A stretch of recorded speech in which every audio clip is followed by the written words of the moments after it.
حضور صلی اللہ علیہ وسلم کی امت کے لیے دو کام کیے گئے، ایک تو گویا کہ منفی ہوگا، ایک مثبت ہوگا۔ منفی کام یہ کہ پورے دن جمعے کے کاروبار کو حرام نہیں کیا گیا ہے، بلکہ حرام کاروبار ہے صرف اذان جمعہ سے لے کر جمعے کی نماز کے ادا ہو جانے تک، بس اس دوران میں کاروبار دنیاوی مطلقاً حرام۔ کوئی کاروبار آپ جائز سے جائز کاروبار کر رہے ہیں، صحیح سے صحیح کاروبار کر رہے ہیں، لیکن وہ بھی حرام ہے اس وقت اگر آپ نے کیا ہے جبکہ جمعے کی اذان ہو چکی ہے اور جبکہ نماز ابھی ادا ہو رہی ہے، اس دوران حرام۔ لیکن باقی دن کے اندر حرمت نہیں رکھی ہے، البتہ میں ابھی آپ کو بتاؤں گا۔ تشویق یہ ہے کہ صبح سے لے کر جمعے تک کا وقت جو ہے یاد الہی میں بسر کیا جائے، تشویق و ترغیب، اس لیے کہ اگلی آیت میں ہم پڑھیں گے کہ جب جمعہ کی نماز ادا ہو چکے تو تم منتشر ہو سکتے ہو زمین میں اور جاؤ اور اپنے کاروبار میں لگ جاؤ۔ لیکن جمعہ سے قبل کے بارے میں کچھ نہیں کہا، نہ تو یہ کہا کہ کاروبار نہیں کر سکتے، نہ یہ کہا کہ کرو جاؤ تمہیں اجازت ہے، نہیں، وہاں سکوت اختیار کیا قرآن نے۔ فَإِذَا قُضِيَتِ الصَّلَاةُ فَانتَشِرُوا فِي الْأَرْضِ وَابْتَغُوا مِن فَضْلِ اللَّهِ، جب نماز ادا ہو چکے تو تم زمین میں منتشر ہو سکتے ہو۔ یہاں پر بھی اگرچہ وجوب کا لفظ آیا ہے کہ فَانتَشِرُوا، منتشر ہو جاؤ، لیکن یہاں جو ہے معنی ہے تمام علماء نے کہ یہ وجوب جو ہے یہ کسی شے کی فرضیت کے لیے نہیں ہے کہ لازماً جمعے کے بعد منتشر ہو جانا ضروری ہے، بلکہ استحباب ہے، جا سکتے ہو، اجازت ہے، مباح ہے۔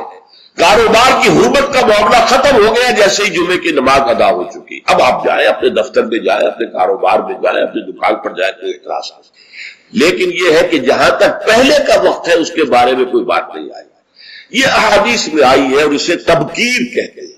پسندیدہ یہ ہے کہ جمعے کی صبح ہی سے انسان جو ہے وہ اس کام میں مصروف ہو جائے جو کام یہودیوں کے ہاں تھا پورے یوم سبت میں، اسے تبکیر کہتے ہیں۔ ایک حدیث موجود ہے حضور صلی اللہ علیہ وسلم کی تشویق کے ترجمے میں، حضرت مالک لائے ہیں اسے عن مولا ابی بکر ابن عبد الرحمن ابن ابی صالح سمان عن ابی ہریرہ ان رسول اللہ صلی اللہ علیہ وسلم قال من اغتسل یوم الجمعۃ غسل جنابت، جس شخص نے جمعے کے روز غسل کیا، وہ جو کہ ناپاکی جنابت کی حالت میں غسل کیا جاتا ہے، کمپلیٹ غسل، اچھی طرح غسل۔ ثم راح فی الساعۃ الاولی، پھر جو شخص پہلی گھڑی میں پہنچ گیا مسجد میں، فکأنما قرب بدنة، تو ایسے ہے کہ جیسے اس نے ایک اونٹ قربان کیا اللہ کی راہ میں، صدقہ دیا۔ ومن راح فی الساعۃ الثانیۃ، جو دوسرے گھنٹے میں دوسری گھڑی میں گیا، فکأنما قرب بقرة، تو ایسے ہے جیسے کہ ایک گائے اس نے اللہ کی راہ میں صدقہ کر دی اور ذبح کر دی، خیرات کر دی۔ ومن راح فی الساعۃ الثالثۃ، اور جو تیسری گھڑی میں تیسرے گھنٹے میں گیا، فکأنما قرب بشاۃ او قرن، پھر یہ اس کے برابر ہوگا کہ گویا کہ کسی نے ایک بکری اللہ کی راہ میں ذبح کر دی، صدقہ کر دی، یا کوئی میڈھا کر دیا۔ ومن راح فی الساعۃ السابعۃ، اور جو گیا چوتھے گھنٹے میں چوتھی گھڑی میں، فکأنما قرب دجاجۃ، تو یہ اس کے برابر ہے کہ گویا کہ اس نے ایک مرغی جو ہے اللہ کی راہ میں دے دی، خیرات کر دی۔ ومن راح فی الساعۃ الخامسۃ، اور جو پانچویں ساعت میں گیا، فکأنما قرب بیضۃ، تو وہ ایسے ہے گویا کہ اس نے ایک انڈا اللہ کی راہ میں خیرات کر دیا۔ فإذا خرج الامام، تو جب امام نکل آئے، حضرت الملائکہ یسمعون الذکر، تو اب فرشتے، ایک اور روایت میں الفاظ آئے ہیں جو فرشتے بیٹھے ہوتے ہیں حاضری درج کرنے کے لیے، فلاں آ گیا، فلاں آ گیا، یہ چوتھی ساتھ میں آیا، یہ تیسری میں آیا، یہ دوسری میں آیا، یہ پانچویں میں آیا۔ تو فرشتے اپنے وہ رجسٹر بند کر کے، اور وہ خود الذکر، یعنی وہ جو امام خطبہ دیتا وہ الذکر ہے، اس خطبے کی طرف وہ ہمت متوجہ ہو جاتے ہیں۔ چنانچہ ایک تو یہ بات جان لیجئے کہ اس کے بارے میں امام الہند حضرت شاہ ولی اللہ دہلوی رحمۃ اللہ علیہ کی رائے ہے کہ اس سے مراد یہ نہیں ہے کہ فجر کی نماز کے بعد طلوع آفتاب کے بعد پہلا گھنٹہ، پھر اس کے بعد دوسرا، پھر اس کا تیسرا، پھر اس کا چوتھا، پانچواں، بلکہ یہ زوال کے بعد سے خفیف ساعات ہے، یعنی زوال سے وقت شروع ہوا، سورج جو ہے وہ نصف النہار سے ذرا ڈھلکا، لدنو کی شمس، تو اس کے ساتھ ہی جمعے کا وقت شروع ہو گیا۔ تو اس وقت سے پہلی ساعت، دوسری ساعت، گویا کہ یہاں ساعت سے مراد گھنٹہ نہیں ہے بلکہ کوئی اور لطیف قسم کا پیمانہ وقت کا ہے. یہ شاہ ولی اللہ کی رائے ہے جو انہوں نے اپنی مصفہ میں بھی اور مصوہ میں بھی. شاہ ولی اللہ کے نزدیک بڑی اہم کتاب جو ہے حدیث کی وہ موطا ہے. انہوں نے اس کی ایک شرح فارسی میں لکھی ہے اور ایک شرح عربی میں لکھی ہے. ان دونوں میں انہوں نے یہ رائے ظاہر کی، لیکن بہت سے علماء کی رائے ہے کہ نہیں، جو ہمارا ساعات کا نظام ہے اسی پر اس کو شمار کیا جائے گا. لیکن اس پر بھی اجماع ہے کہ جو اس کے بعد بھی آتا ہے جمعہ تو اس کا بھی ہو جائے گا. جمعے کی فضیلت سے اسے کوئی حصہ نہیں ملے گا، جمعے کی برکات سے اسے کوئی حصہ نہیں ملے گا. جمعے کا جو خاص مقام اور مرتبہ ہے اس کے حیثیت سے وہ محروم رہے گا. لیکن جہاں تک فرضیت جمعہ ہے وہ اس فرضیت جمعہ جو ہے وہ اس کی طرف سے ادا ہو جائے گا. لیکن یہ منظر میں نے اپنی آنکھوں سے دیکھا ہے اپنے بچپن میں، اور وہ یہ سرسا ایک جگہ تھی، وہ تحصیل تھی ضلع حصار کی. وہاں میری بسم اللہ ہوئی، پھر وہ نورانی قاعدے سے ہماری تعلیم شروع ہوئی. تو جس مسجد میں یہ سارا کام ہو رہا تھا بڑے مرکزی مقام پر وہ مسجد تھی. کبھی کبھی اب بھی مجھے خواب میں وہ مسجد آتی ہے، اور اس مسجد میں جمعے کے دن میری اپنی جو مشاہدے کی بات ہے کہ یوں سمجھیے اشراق کے بعد سے لوگوں کی آمد شروع ہو جاتی ہے، اور دیہات سے لوگ آیا کرتے تھے. وہاں ایک خاص قوم تھی، غالباً وہ ارائی تھے. اس رائے علاقے کے ارائیوں کو وہ پچادے کہتے تھے، جیسے کہ راجپوتوں کو رانگڑ کہا جاتا ہے. لیکن یہ کہ وہ لوگ آتے تھے اونٹوں پر سوار ہو کر، آس پاس صحرا کا علاقہ تھا. سفید کپڑے، سفید کرتے، سفید ان کے تہبند اور سفید ان کے صافے، اونٹوں کے اوپر سوار چلے آ رہے.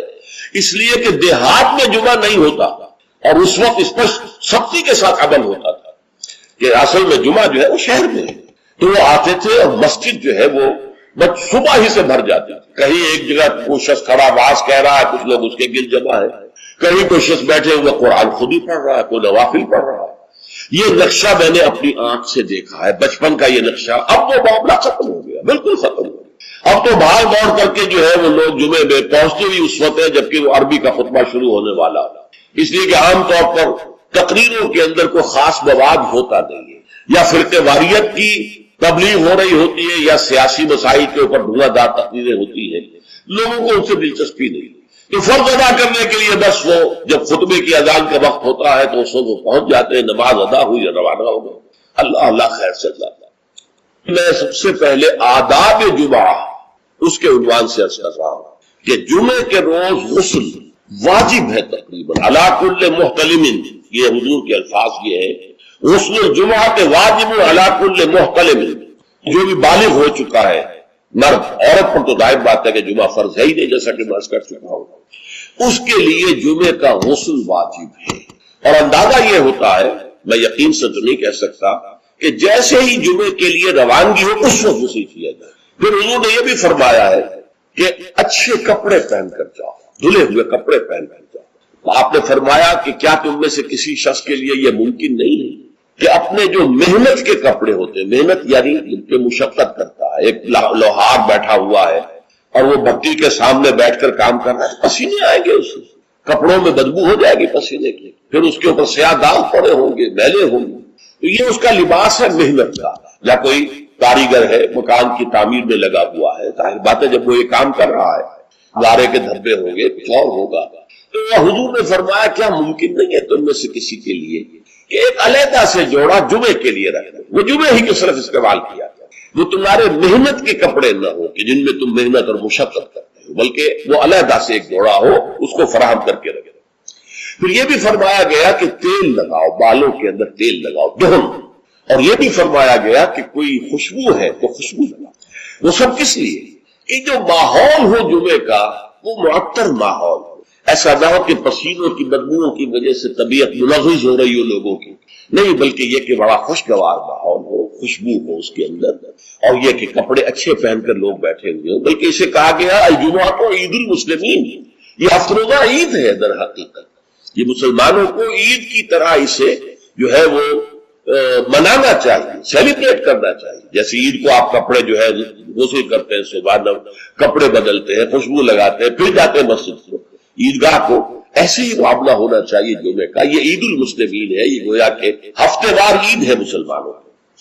پھر اسی میں ایک آداب میں سے یہ ہے کہ جب تم مسجد میں جاؤ تو لوگوں کو پھلانگتے ہوئے اگلی صفوں میں نہ جاؤ، بلکہ عام جو ہے ہدایت ہے وہ یہ ہے کہ بھئی پہلے اپنی صف اگلی لوگ پوری کر لے، پھر دوسری میں بیٹھے، پھر تیسری میں بیٹھے، تاکہ لوگوں کو ضرورت ہی محسوس نہ ہو۔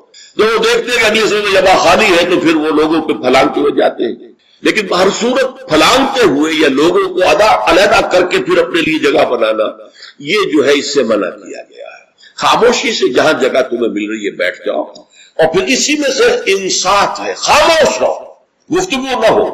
یہاں تک کہ حضرت ابو ہریرہ سے یہ روایت ہے ترمذی اور نسائی اور دوسری کتابوں کے اندر، ان رسول اللہ صلی اللہ علیہ وسلم قال اذا قلت لصاحبك يوم الجمعة انصت والامام يخطب فقد لغوت۔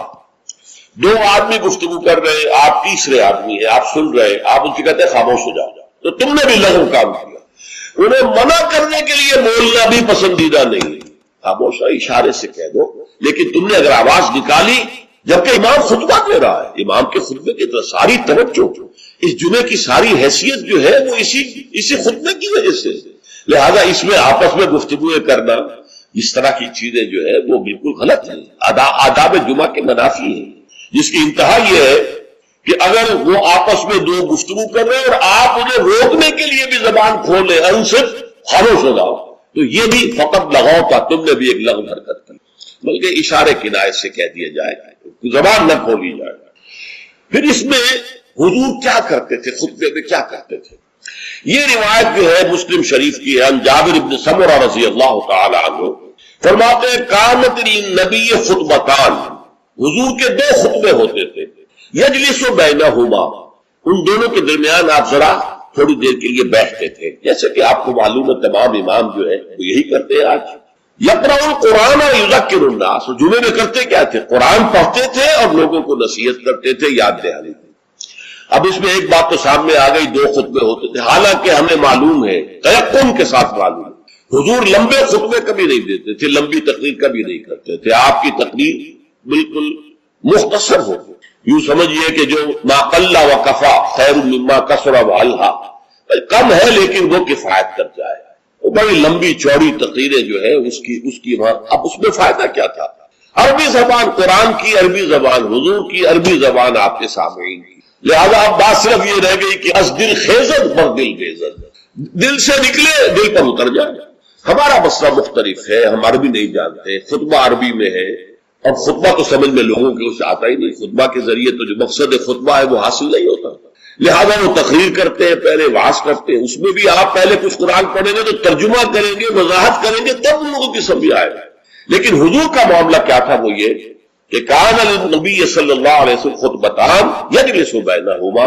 اچھا، اس سے میں یہ سمجھتا ہوں، واللہ عالم، میرا گمان ہے کہ اس سے در حقیقت اشارہ اس طرف ہے کہ یہ خطبہ در حقیقت دو رکعتوں کے قائم مقام ہے، ظہر کی رکعتیں 4 اور جمعے کی رہ گئی 2 رکعتوں کے قائم مقام 2 خطبے، ورنہ نہ تو حضور معاذ اللہ اتنے کمزور تھے کہ چند منٹ کھڑے ہونے کے بعد آپ کو استراحت کی اور بیٹھنے کی اور آرام کرنے کی جو ہے ضرورت ہوتی، نہ آپ کے خطبے اتنے طویل ہی ہوتے تھے، لہذا یہ گویا کہ علامتی ہے، اس بات کے لیے ایک علامتی اہمیت رکھنے والی بات ہے کہ یہ 2 خطبے در حقیقت 2 رکعت نماز کے قائم مقام۔